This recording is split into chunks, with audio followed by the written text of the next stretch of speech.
भगवान श्रीकृष्ण गोपींना उपदेश करतात, तुम्ही घरी जा, तुमच्या पतींची कुटुंबाची सेवा करा, पतीला पती परमेश्वर समजून त्यांची सेवा करा. परंतु गोपी श्रीकृष्णांना सांगतात, हे काना, आता आमचे जे मन आहे हे तुझ्यामध्ये स्थिरावलेले आहे.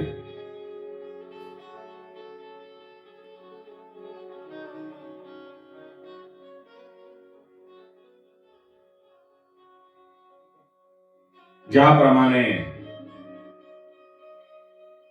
दुधामध्ये साखर विरघळते, त्याप्रमाणे गोपींचे मन सुद्धा श्रीकृष्णामध्ये विरघळून गेलेले होते. हे संपूर्ण कधी घडले आणि कसे घडले हे गोपींनाही कळले नाही आणि श्रीकृष्णांनाही समजलेले नाही. ज्या वेळेला एखाद्या व्यक्तीचे एखाद्या व्यक्तीवर प्रेम जडते, ते एकमेकांमध्ये कसे विरघळून जातात, तरी त्याप्रमाणे श्रीकृष्ण आणि गोपी एकमेकाच्या प्रेमामध्ये विरघळून गेलेले आहेत. एकदा पाण्यामध्ये मीठ विरघळल्यानंतर किंवा दुधामध्ये साखर मिसळल्यानंतर ती परत काढता येत नाही. त्यामुळे गोपी काही परत जायला तयार नाहीत. कानाचा श्रीकृष्णांचा नाईलाज होतो. गोपींचे श्रीकृष्णाशी एकरूप झालेले मन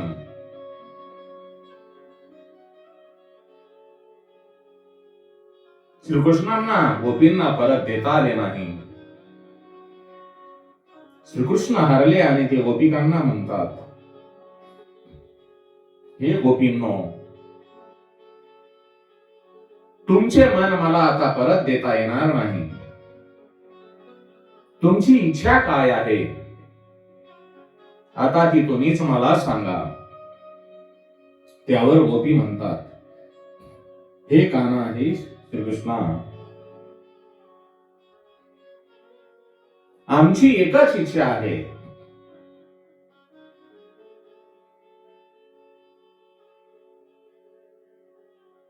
तुमचा वियोग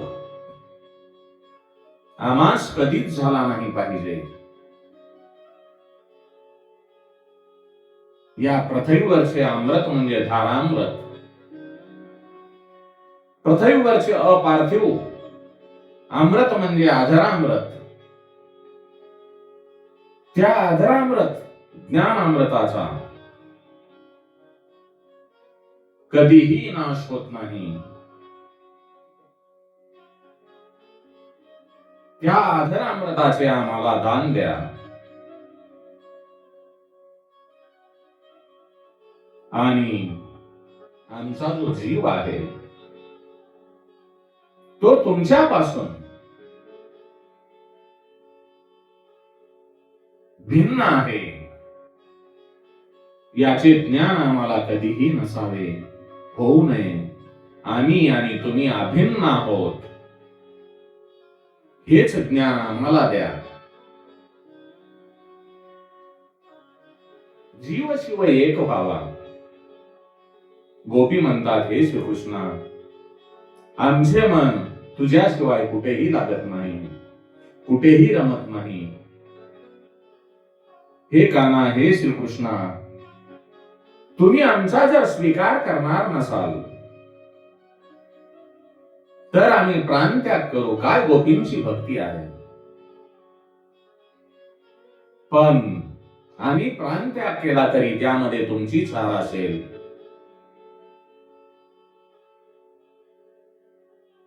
ईश्वर आणि गोपींचे द्वैत सरले आणि अद्वैत उरले, म्हणजे त्यांच्यामध्ये दुजाभाव राहिलेला नाही.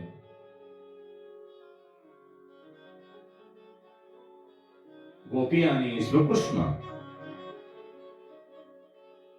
यांच्यामधील संवाद हा परमार्थातील उच्च बिंदू आहे.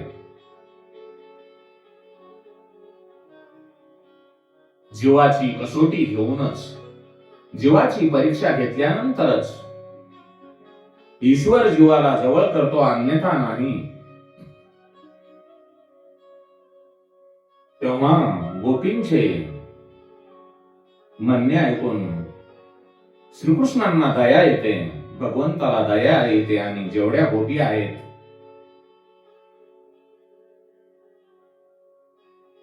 तेवढीच रूपे स्वतः श्रीकृष्ण धारण करतात आणि रासलीलेला प्रारंभ होतो. कारण हजारो वर्षे एकटा पडलेला जीव शिवासमोर आला, गोपी कृष्णा समोर आल्या आणि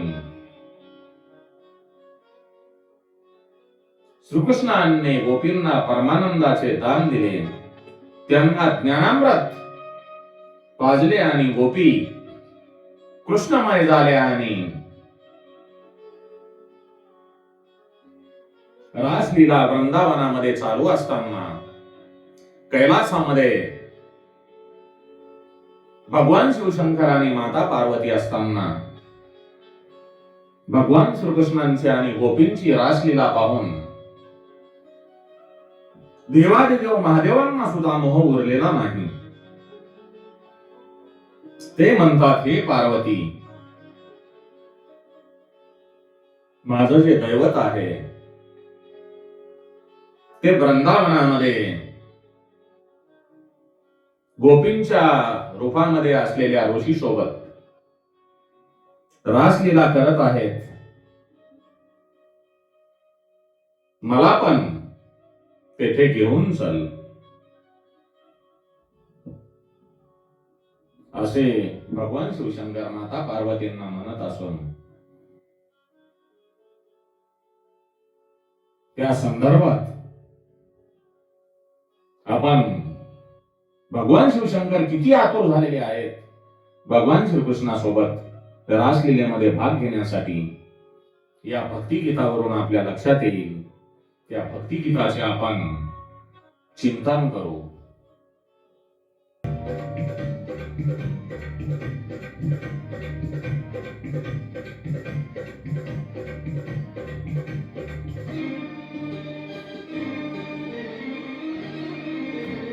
एक बार श्री भोल भंडारी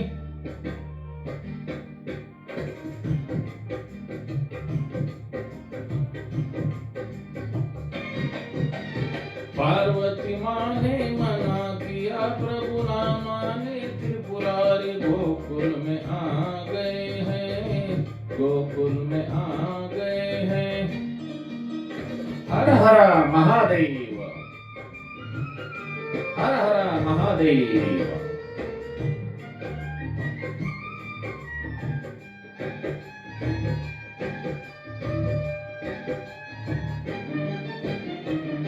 ओ मोरे भोले बाबा,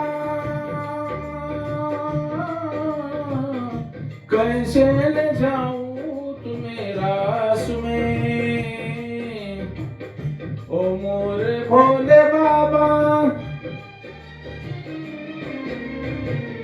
ओ मोरे भोले बाबा, कैसे ले जाऊं तुम्हें रास में.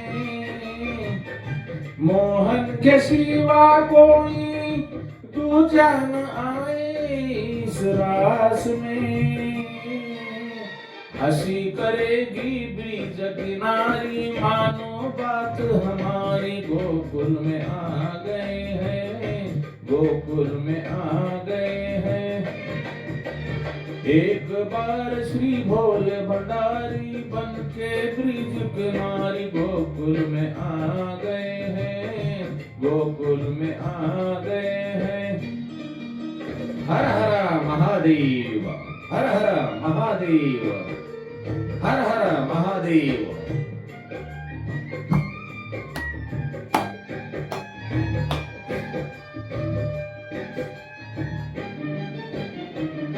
ऐसा सजा दे मुझको कोई न जाने इस राज को, ऐसा सजा दे मुझको, ऐसा सजा दे मुझको, कोई न जाने इस राज को। सहेली हो जाओ मेरी, बता देना तू ब्रिज किनार को, लगा के गजरा बांध के सारी, चाल चले मतवारी, गोकुल में आ गए हैं, गोकुल में आ गए हैं। एक बार श्री भोले भंडारी बन के ब्रिज किनारे, गोकुल में आ गए हैं, गोकुल में आ गए हैं। आपण समजून घ्या भगवान शिवशंकर किती श्रीकृष्णासोबत गोपी सोबत रासलीला करण्यासाठी आतुर झालेले आहेत.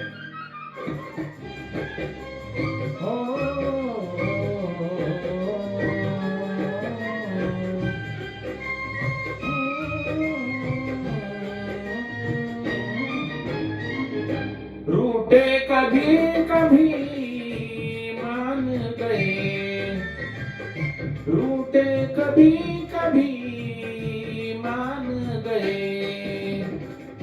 ऐसी अदा पे कुर्बान गए, रूठे कभी कभी मान गए। तुम्हें मनाए दिल बहलाए, कथा गया नाम उड़ाए, गोकुल में आ गए हैं, गोकुल में आ गए हैं। एक बार श्री भोले भंडारी बन के ब्रिज किनारी, गोकुल में आ गए हैं, गोकुल में आ गए हैं। हर हर महादेव. भगवान शिवशंकर एवढे रासलीलेमध्ये भाग घेण्यासाठी मग्न झालेले आहेत. पार्वती से बोले भोले,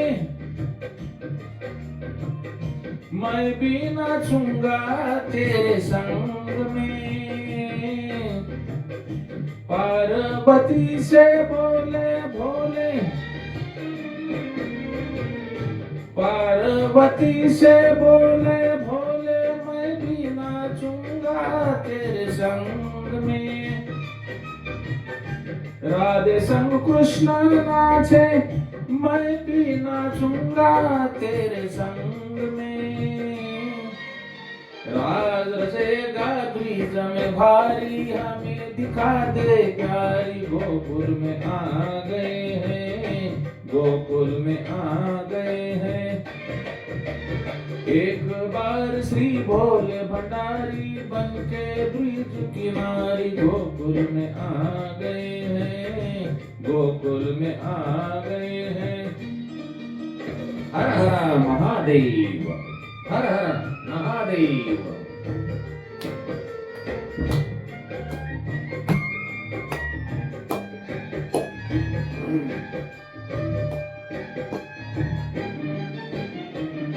ऐसी बजाई बंसी, सुध बुध भूले भोलेनाथ रे, ऐसी बजाई बंसी, ऐसी बजाई बंसी, सुध बुध भूले भोलेनाथ रे। आ गए हैं शंभू, समझ गए सब ब्रजमाल रे, खिचक गई सब सर से सारी, मुस्कुराए बनवारी, गोकुल में आ गए हैं, गोकुल में आ गए हैं। एक बार श्री भोले भंडारी बन के ब्रिज किनारी, गोकुल में आ गए हैं, गोकुल में आ गए हैं.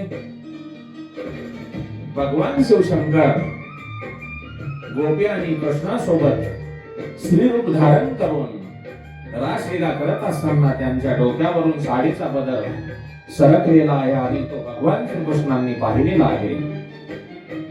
ओ मोरे भोले स्वामी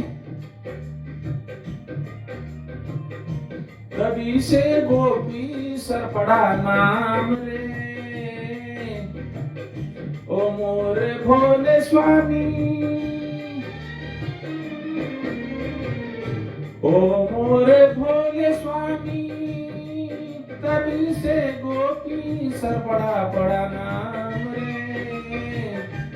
ओ मोरे भोले स्वामी तभी से वृंदावन हुआ धाम रे.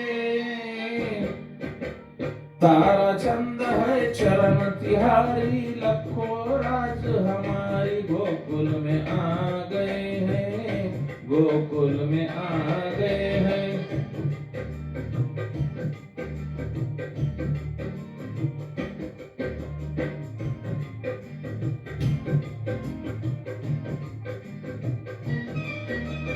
एक बार श्री भोले भंडारी बनके ब्रिज किनारी गोकुल में आ गए हैं, गोकुल में आ गए हैं.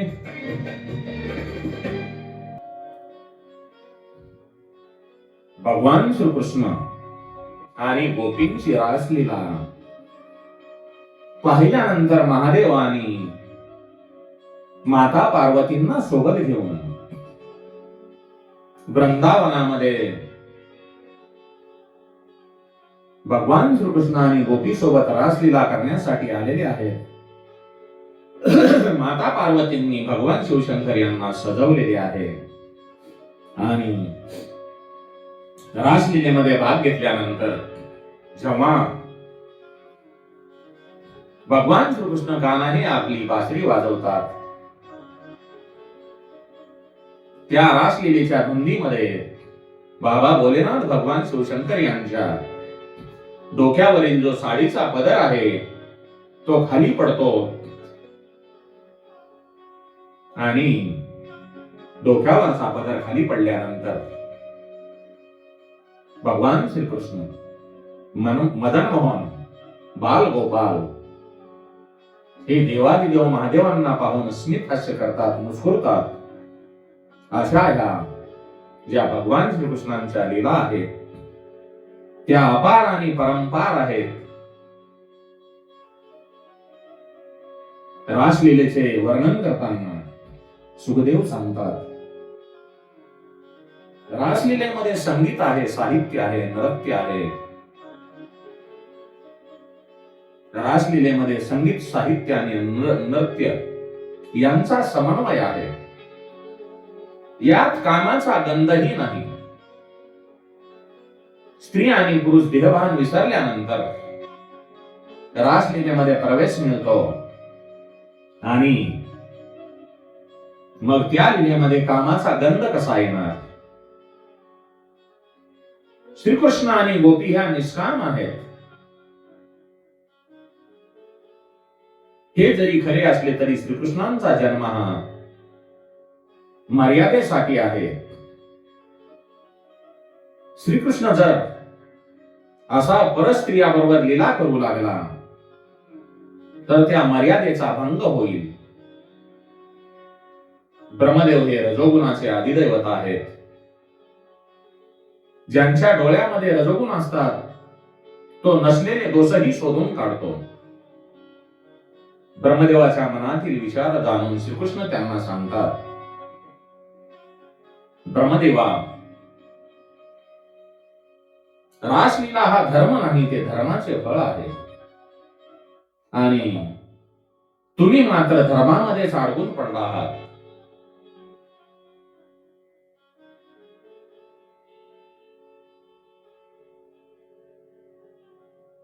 वृंदावनातील रासलीला पाहून ब्रह्मदेवाच्या मनामध्ये जरी शंका निर्माण झाली असली तरी नारदांना मात्र वाईट वाटते. त्यांना वाटते की मलाही जर श्रीकृष्णांच्या रासलीलाचे दान मिळाले असते तर चांगले झाले असते.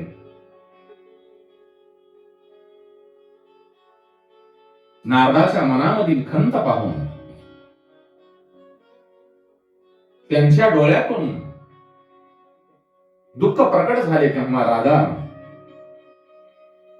नारदाच्या चेहऱ्याकडे पाहते आणि नारदांना म्हणते, हे नारद मुनी, तुमचा चेहरा पडलेला आहे. ती नारदांना म्हणते, हे मुनिवर,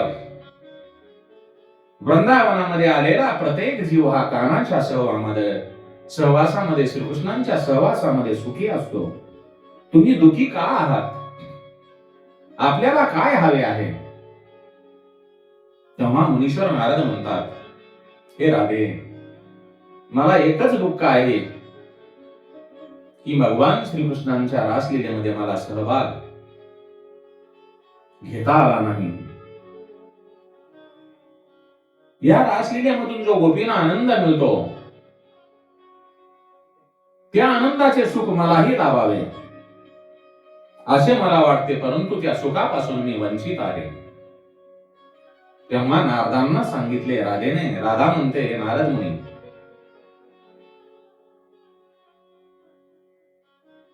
हे जे राधाकुंड आहे, तुम्ही या राधाकुंडामध्ये स्नान करा, म्हणजे तुम्हाला रासलीलेमध्ये प्रवेश मिळेल. तुम्ही स्त्रीवेश धारण करा, म्हणजे तुम्हाला रासलीलेमध्ये प्रवेश मिळेल. मी पुरुष आहे हा अभिमान तुमच्या अंगी आहे, तो जर तुम्ही सोडलात तर तुम्हाला रासलीलेमध्ये प्रवेश मिळेल. तेव्हा राधेचे बोलणे ऐकून नारद मुनी राधाकुंडामध्ये स्नान करतात. रासलीलेमध्ये जर प्रवेश मिळणार असेल तर मी पुरुषाची स्त्री व्हायला तयार आहे, या अभिमानाचा त्याग करून स्त्रीवेश धारण करायला तयार आहे. मग नारद मुनींनी राधाकुंडामध्ये स्नान केले, त्यांनी स्त्रीवेश धारण केला.